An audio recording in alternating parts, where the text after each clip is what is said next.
नमस्कार, बुलेटिन में आपका स्वागत है। आपके साथ मैं हूं जीनत सिद्दीकी। शुरुआत करते हैं खबरों की। अयोध्या जमीन पर ट्रस्ट का बयान आया है। मार्केट रेट से बहुत कम कीमत पर जमीन खरीदी है।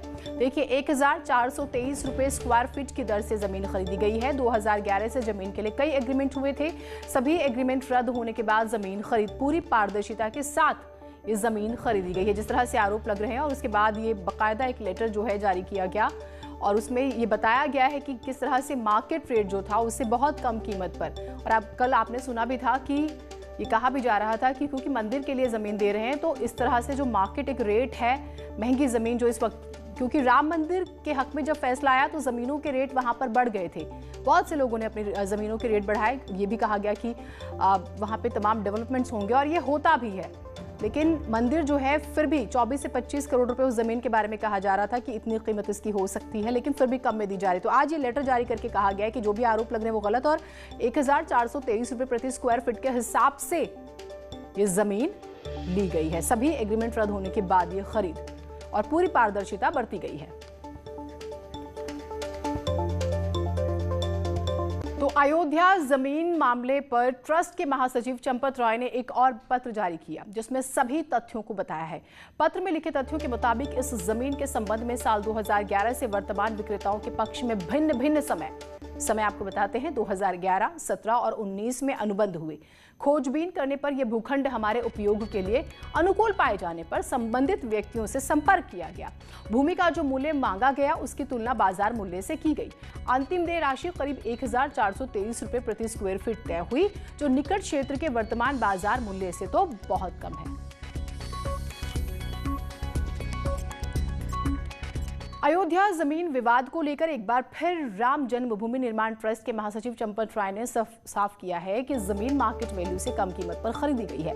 आरोप लगाने वाले बिना ट्रस्ट से जानकारी लिए भ्रम फैला रहे हैं, जो बेहद ही दुर्भाग्यपूर्ण है। श्री राम जन्मभूमि मंदिर को वास्तुशास्त्र के अनुसार भव्य बनाने के लिए, मंदिर परिसर की संपूर्ण सुरक्षा के लिए और तीर्थयात्रियों को अधिकाधिक सुविधा प्रदान करने के लिए राम जन्मभूमि तीर्थ क्षेत्र काम कर रहा है। मंदिर के पश्चिमी कोने पर परकोटा और रिटेनिंग वॉल है। इसी प्रकार पूर्वी कोने पर परकोटा है। परकोटा और रिटेनिंग वॉल की सीमाओं में कुछ मंदिर और गृहस्थों के मकान आ रहे हैं। इसी कारण इनको क्रय किया जा रहा है। लेकिन तीर्थ क्षेत्र का निर्णय है कि जिनको खरीदा जाएगा, ऐसे सब व्यक्तियों को, स्थानों को पुनर्वासित भी किया जाएगा। पुनर्वास करने के लिए भी उन्हीं की सहमति और पसंद की जमीन को हम खरीदेंगे और संबंधित संस्थानों और व्यक्तियों को प्रदान करेंगे।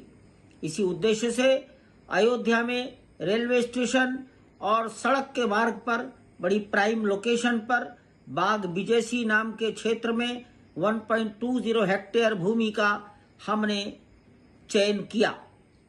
इस भूमि पर 2011, 2017 और 2019 में भी अनेक प्रकार के अनुबंध हुए, भिन्न भिन्न पक्षों में हुए, परंतु वो कभी मैच्योर नहीं हो पाए।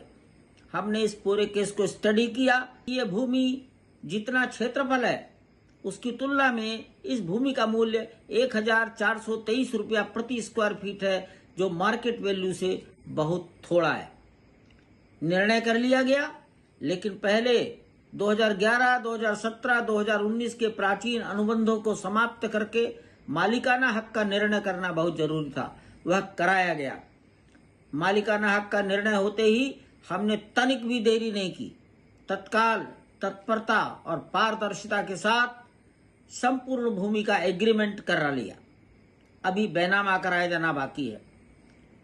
हमारा स्थायी निर्णय है कि सभी प्रकार का ट्रांजैक्शन बैंक टू बैंक होगा, ऑनलाइन होगा और सरकार के किसी टैक्स में कोई कटौती, कोई चोरी नहीं करने देंगे। इन दोनों निर्णयों का हमने पालन किया है। दुर्भाग्यपूर्ण ये है, आरोप लगाने वाले व्यक्तियों ने आरोप लगाने के पहले ट्रस्ट के पदाधिकारियों से किसी प्रकार की कोई संपर्क करके तथ्यों की जानकारी नहीं ली और बोल दिया। समाज को उन्होंने भ्रमित किया है, गुमराह किया है। समाज बंधुओं से मेरा निवेदन है कि हम किसी प्रकार भ्रमित न हो, आत्मविश्वास बनाए रखें और मंदिर को अच्छे से अच्छा बनाने में समय सीमा के अंदर निर्विघ्न रूप से पूर्ण करने में सहयोग प्रदान करें। धन्यवाद। जय श्री राम। तो अयोध्या जमीन विवाद मामला, राम जन्मभूमि ट्रस्ट और प्रशासन ने भेजी पूरी जानकारी। अमित शाह, जेपी नड्डा को जानकारी भेजी गई है। विवाद के बाद गृह मंत्री ने ये जानकारी मांगी थी। तो साफ बात यह है कि पारदर्शिता बढ़ती गई खरीद में और एक एक जानकारी अवेलेबल है और आला कमान तक भी पहुंचाई जा रही है।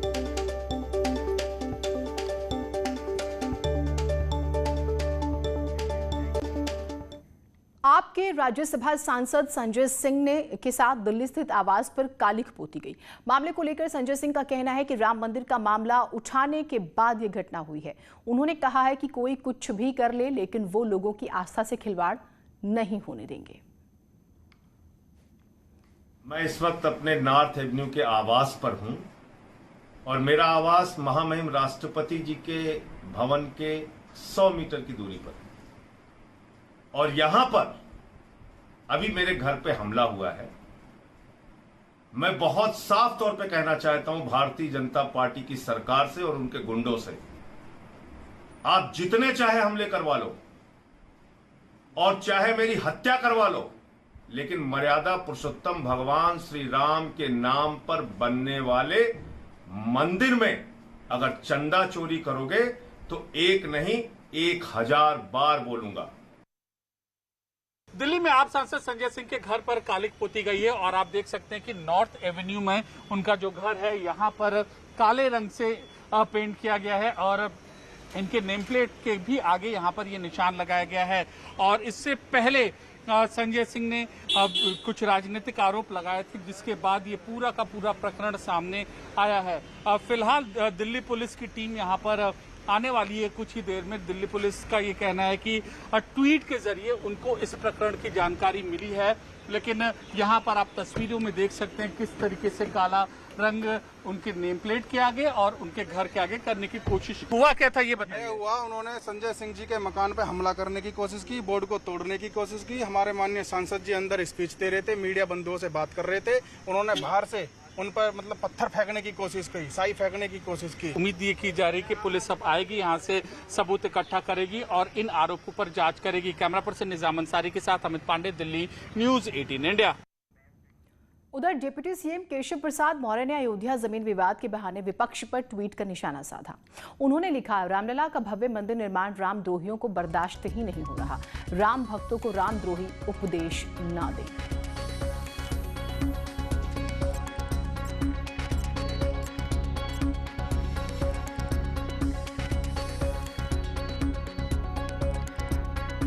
और निमेश गोस्वामी हमारे साथ, हमारे सहयोगी अयोध्या से जुड़े हुए हैं। निमेश, इस मामले में हम अब तरह तरह के बयान देख रहे हैं और ट्रस्ट की तरफ से भी कोशिश हो रही है, आज लेटर जारी किया गया कि किस तरह से उन्होंने जमीन खरीदी गई। वहां पर क्या हलचल है, जरा बताइएगा।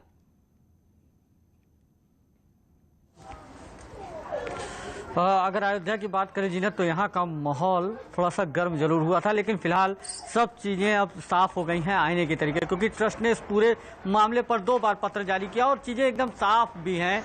जिस जगह का ये मामला है, जिस जमीन का ये विवाद बनाया जा रहा है, उस स्तर पर राम जन्मभूमि बाद फैसला आने के बाद वहाँ पूरे अयोध्या का जो जमीन का रेट है, वो जाहिर सी बात है, लोग अयोध्या में बसना चाहते हैं, अयोध्या में अपना प्रतिष्ठान लाना चाहते हैं, तो अयोध्या में जमीन खरीदने का काम बहुत तेजी के साथ शुरू हो गया था और जमीन का रेट भी बढ़ गया था। लेकिन जिस जगह इस जमीन को लिया गया, जिस पे विवाद है, जिस पर आरोप ट्रस्ट के ऊपर लगाया गया है, वहाँ पर सर्किल रेट ज्यादा है। साथ ही ट्रस्ट के महासचिव चंपत राय ने एकदम साफ कहा कि 2011 का ये अनुबंध था और लगातार ये अनुबंध रिन्यूअल के आधार पर आ रहा था। 2017 में कुसुम पाठक और हरीश पाठक के नाम बैनामा हुआ और इन लोगों से जो तत्काल बैनामा होल्डर है रवि मोहन और सुल्तान अंसारी, इनके नाम हुआ, जिसके बाद ट्रस्ट ने अनुबंध कराया। जो पैसे का ट्रांजैक्शन हुआ है वो भी एकदम पाक साफ RTGS करके हुआ है। तो जाहिर सी बात है, जो आरोप लगाया गया था जीनत, वो बिल्कुल बेबुनियाद निकला और तमाम जो कयास लगाए जा रहे थे वो एकदम अपने मुंह के बल गिर पड़े, ये कह सकते हैं, क्योंकि जितनी चीजें थी वो पारदर्शी आईने के तरीके साफ हुई और जिस जमीन को लेकर आरोप लगाया गया था उस जमीन पर जमींदार भी अपने पक्ष में आ गए, उन्होंने भी अपना बयान दिया है, साथ ही ट्रस्ट ने भी अपना बात की और संतों ने भी इस बात को लेकर आक्रोश व्यक्त किया था कि राम मंदिर ट्रस्ट पर जो हमलावर हो रहे हैं लोग, या तो ये सिद्ध कर दें कि हाँ ये गलत है, और अन्यथा संत समाज ने भी इस बात का आरोप लगाया था। तो फिलहाल थमती नजर नहीं आती। अनामिका भी हमारे साथ है, मैं आपके पास आती हूँ। अनामिका, अब तो किस तरह से खरीद हुई, कब कैसे हर इंफॉर्मेशन केंद्र तक भेज दी गई है। गृह मंत्री अमित शाह ने भी रिपोर्ट मांगी, उन्हें भी पहुंचा दी गई है। और देखिए, जिस तरीके से बेहद उत्साह के साथ अगस्त के महीने में मंदिर का शिलान्यास किया गया, तो उसके बाद से लगातार, फिर चाहे कोरोना काल ही क्यों ना हुआ हो, लेकिन इस बीच भी मंदिर निर्माण का कार्य लगातार चलता रहा। लेकिन इस बीच जब गंभीर आरोप लगाए गए ट्रस्ट पर, तो उसको लेकर बहुत संगीन आरोपों की जांच की बात भी कही गई और कहीं ना कहीं छवि पर भी बात आ गई राम मंदिर ट्रस्ट की। और शायद यही वजह है कि 2 दिनों तक चले ड्रामे के बाद कम से कम आज ट्रस्ट की ओर से कंप्लीट रिपोर्ट बना करके केंद्र को सौंप दी गई है। हालांकि इस बीच सुल्तान अंसारी, जिन्होंने अपनी जमीन सौंपी है ट्रस्ट को, वो भी न्यूज 18 पर आकर के पूरी जानकारी दे चुके हैं कागजों के साथ कि उन्होंने कब, कितने पैसे में, किसकी पहल पर अपनी जमीन का अग्रीमेंट करवाया और कितने पैसे उन्होंने किस तरीके से आरटीजीएस किए या कैश में दिए। सारी बातें उन्होंने आके साफ की हैं और ये भी बताया है कि इसमें कोई भी पैसा बढ़ा के नहीं लिया गया, मार्केट रेट के हिसाब से जो लिया जाता है, बल्कि उससे उन्होंने सस्ते में ही दिया है मंदिर के निर्माण पर, अगर उन्होंने अपनी जमीन दी है तो ये सारी बात एक तरफ है, सियासत एक तरफ है। सियासत की अगर बात की जाए तो उत्तर प्रदेश के उप मुख्यमंत्री हो केशव मौर्य, चाहे दिनेश शर्मा की बात करें हम, लगातार सरकार के मंत्री हमलावर हो रहे हैं उन लोगों पर जिन लोगों ने बगैर कागजों की जांच किए ट्रस्ट पर इतने गंभीर आरोप लगाए।